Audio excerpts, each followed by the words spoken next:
Добро дојдовте во урбаните вести. Зонско паркирање граѓаните ќе плаќаат и на нови локации на кои досега не се плаќало.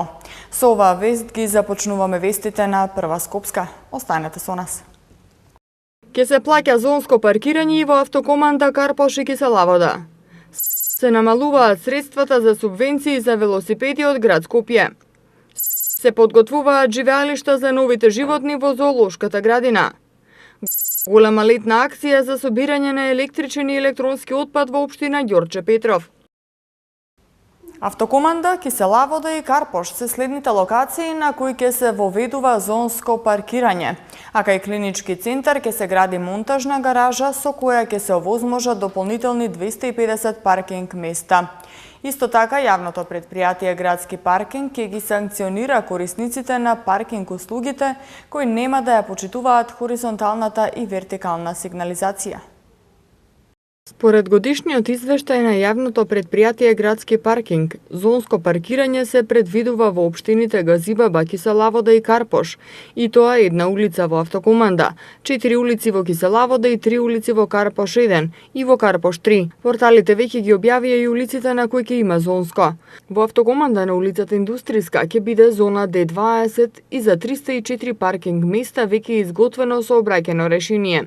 Зонско паркирање во Киселавода ќе има на улиците Антон Попов, зона Д140, Емил Зола, зона Д141 и улиците Иван Козаров, зона Д142 и Вера Јоцик, зона Д143. Паркинг ќе се наплаќа во Карпош 1 на улиците Мирка Гинова, Иван Аговски и Гиго Михајловски, каде што зоните ќе бидат од Д40 до Д59. Градски паркинг во програмата за 2018 година предвидел зонско да се воведи во Карпош 3 кај Лептокарија, зона Д70-Д79. Јавното предпријатие Градски паркинг располага со 8015 паркинг места, од кои на 5271 паркинг место е зонско, а годинава во план е да оспособи дополнителни околу 1500 кај зонските организирани јавни површини, од кои за 304 паркинг места веќе има изработено сообраќајни проекти, а се однесува на паркирањето во автокоманда, а за останатите улици на кои ќе се воведува зонско не е изработен сообраќајен проект.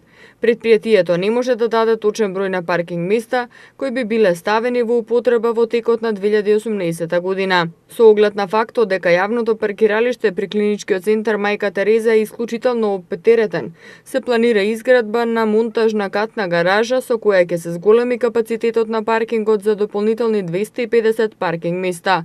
Според правилникот за начинот и условите за паркирање што го усвои Советот, се предвидува санкционирање на корисниците на паркингот кои своите возила ги паркираат спротивно на поставената хоризонтална и вертикална сигнализација. Град Скопје информира дека средствата за доделување субвенции за купување нов велосипед преостануваат уште за околу 300 барања. Досега поднесени се вкупно 2860 барања, а буџетот за оваа намена изнесува 10 милиони денари. Од објавениот јавен повик за субвенции за набавка на велосипеди на 21 април до денеска се поднесени 2860 барања, што говори за голем интерес на граѓаните за добивање средства за надоместок на дел од трошоците. Според предвидените финансиски средства за оваа намена во буџетот на град Скопје, од градот информираат дека преостануваат средства за уште околу 300 барања.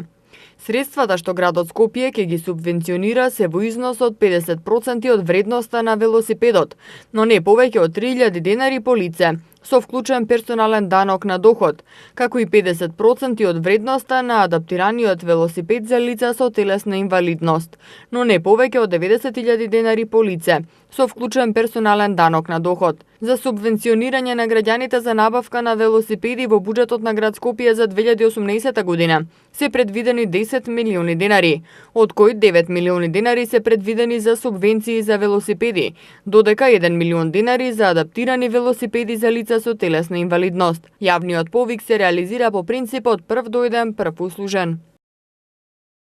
Скопската зоолошка градина се подготвува за пристигнувањето на новите животни годинава, а живеалиштата за нив веќе се подготвуваат. За да се обезбеди дополнителна нега на животните, Зоолошката градина подпиша меморандум за спонзорство со Vivax Македонија, со кој Зоолошката градина ќе биде во можност да им обезбеди дополнителна нега на животните. Зоолошката градина во Скопје ги подготвува живеалиштата за пристигнување на новите животни годинава. За оваа година се планира да биде донесен слон и нови мајмуни, и за таа цел се прават нови живеалишта за овие животни. На 12 хектари во Зоолошката градина во Скопје, која постои од 1926 година, живеат околу 85 различни видови животни од секој крај на светот. Животните кои живеат тука се можност за секое мало дете па и секоја возрастна личност да запознае нешто ново, да биде дел од нов свет. Оваа година е надминат и бројот на посетители за 5% повеќе од минатата година за истиот период. Како што расте интересот за Зоолошката градина, така напредува и се надградува. Оваа година сите го очекуваат пристигнувањето на новите животни, чии живеалишта веќе се подготвуваат, истакна директорот на Зоолошката градина Јордан Чомилошевски.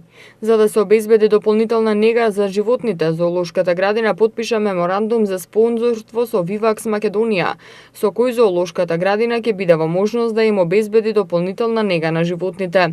Со меморандумот за спонзорство се предвидуваат и висококвалитетни клима уреди кои ќе имаат задача да ја заштитат и приспособат климата на некои од животните во самата зоолошка.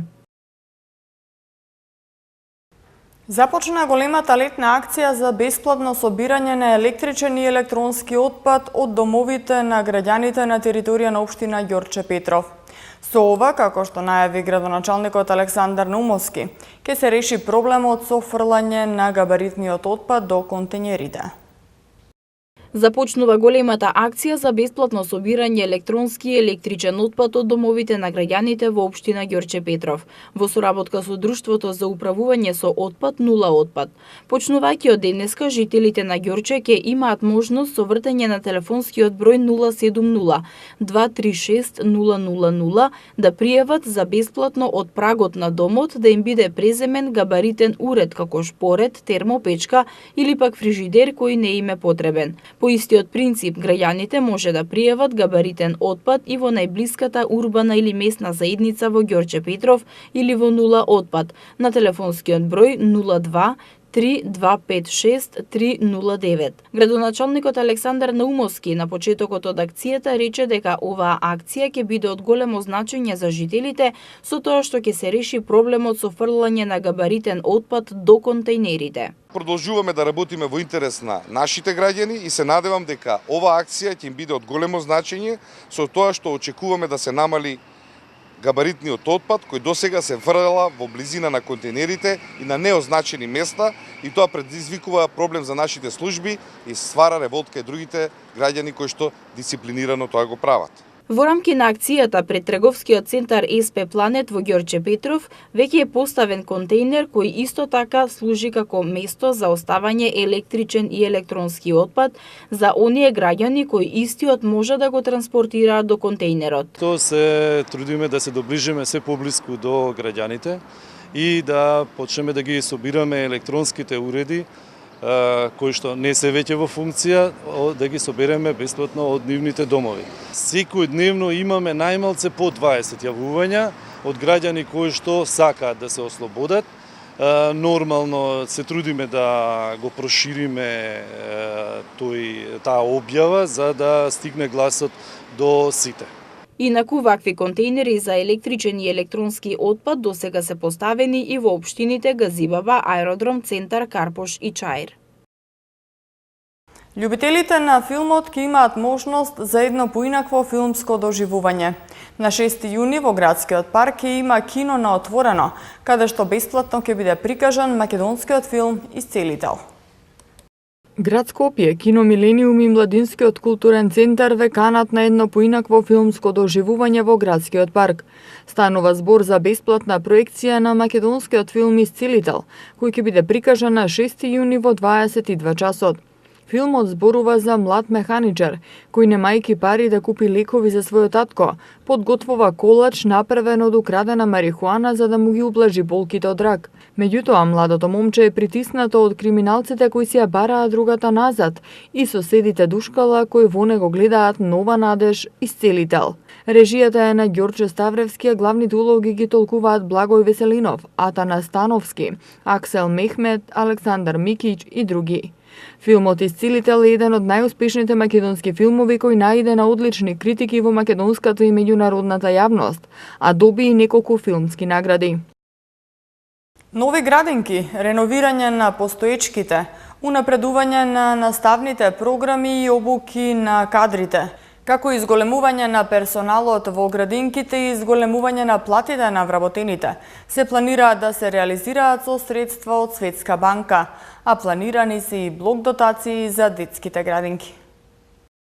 Грантови за општините за изградба на нови градинки, за реновирање на постоечки и пренамена на постојни објекти во институции за деца од предучилишна возраст, најави министерот за финансии Драган Тевдовски.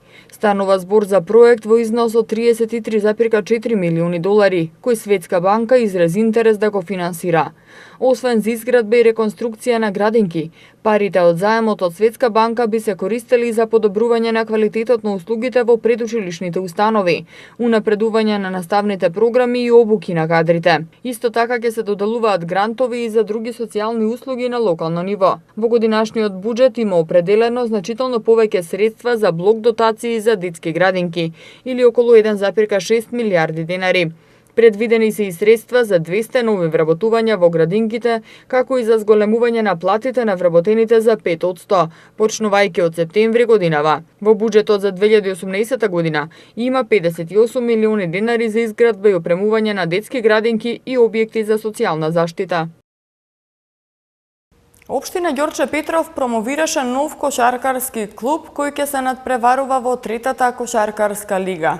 Општината на спортистите бесплатно за надпреварите и тренинзите ќе им ја отстапи спортската сала Христо Батанџиев во рамки на основното училиште Тихомир Милошевски во Ново село. TNT е името на новиот кошаркарски клуб кој под покровителство на општина Ѓорче Петров започна да функционира од вчера. Клубот ги опфаќа младите кошаркари до 18 годишна возраст и истиот ќе се надпреварува во третата кошаркарска лига. Во присуство на голем број љубители на спортот, официјалното отварање на клубот го најави градоначалникот на Ѓорче Петров Александар Наумовски, кој нагласи дека овој кошаркарски клуб се формирал под мотото да си ги вратиме децата дома, поттикнати токму од информацијата дека во општината досега не функционирал ниту еден ваков спортски клуб, па децата од Ѓорче биле принудени да тренираат далеку од дома. За почеток амбицијата им е да се надпреварува во трета лига кошарка, меѓутоа постепено да дојде до одредено ниво.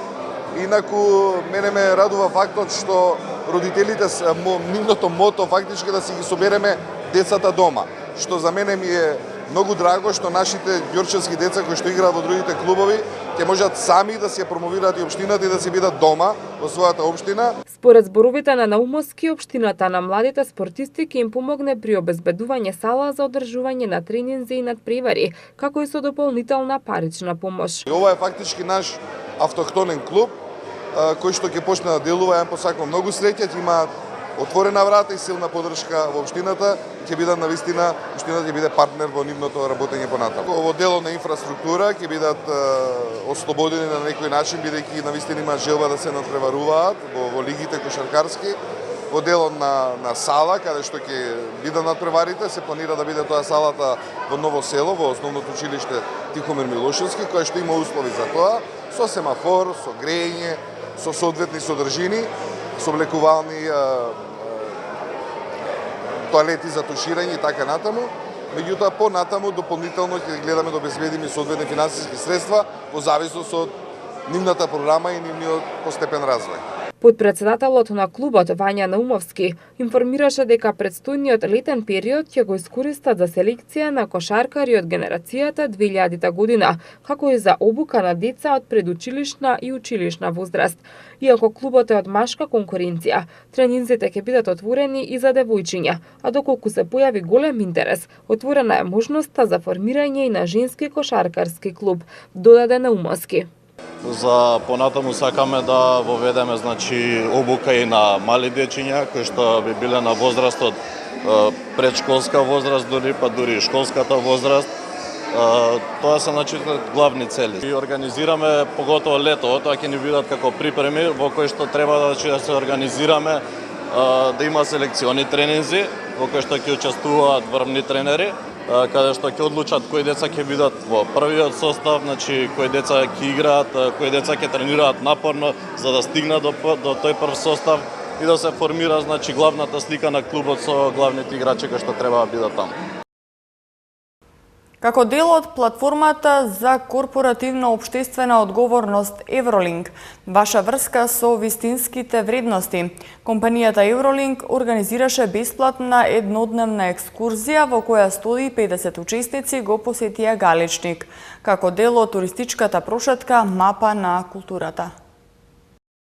150 учесници како дел од туристичката прошетка насловена Мапа на културата, организирана од Евролинк осигурување, го посетија Галичник. Планинското село што лежи на надморска височина од 1150 до 1450 метри, ги фасцинира посетителите со својата автентична македонска архитектура, со богатото културно наследство и со восхитувачките пејзажи. Посетителите на бесплатната еднодневна екскурзија уживаа во убавината на Мијачкиот регион и во уникатноста на селото Галичник, по специфичните архитектонски обележја на тамушните куќи расфрлени по стрмниот терен на селото. Ја посетија црквата што се наоѓа во срцето на селскиот атар Свети Петар и Павле, каде што секоја година на Петровден се одржува надалеку прочуената галичка свадба, како и малиот селски музеј Вила Доста, каде што се изложени делата на големиот македонски преродбеник Ѓорѓе Пулевски. Денес Галичник е само туристичка дестинација, живеат само 20 жители, бидејќи локалните жители одамна го имаат напуштено. Компанијата повторно ги потврди своите заложби за негување на вистинските вредности и им овозможи на пријавените учесници да се запознаат со убавините на нашата татковина. Активноста е дел од платформата за корпоративна општествена одговорност Евролинк, вашата врска со вистинските вредности. Без напојување со електрична енергија утре во одредени периоди од денот ќе бидат делови од општините Центар и Карпош.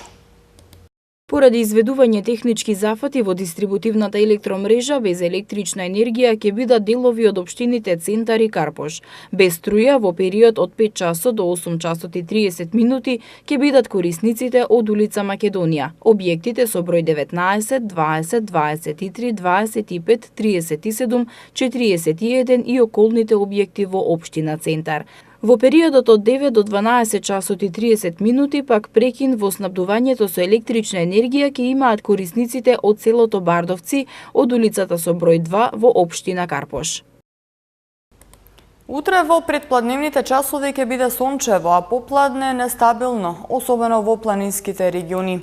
Ќе има појава на пораен дожд, грмежи и можна е појава на град. Од вторник северозападниот ветер ќе преминува кон западен и југозападен, а во среда краткотрајна нестабилност е можна на југ. Во Скопје утре ќе има локален дожд со грмотевици и температура до 31 степен. Среда, четврток и петок слично време со температура до 33 степени в петок. Тоа беше се што ви подготвивме во ова издание на Урбаните вести на Прва Скопска.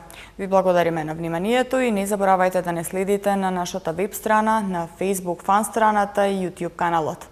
Пријатно!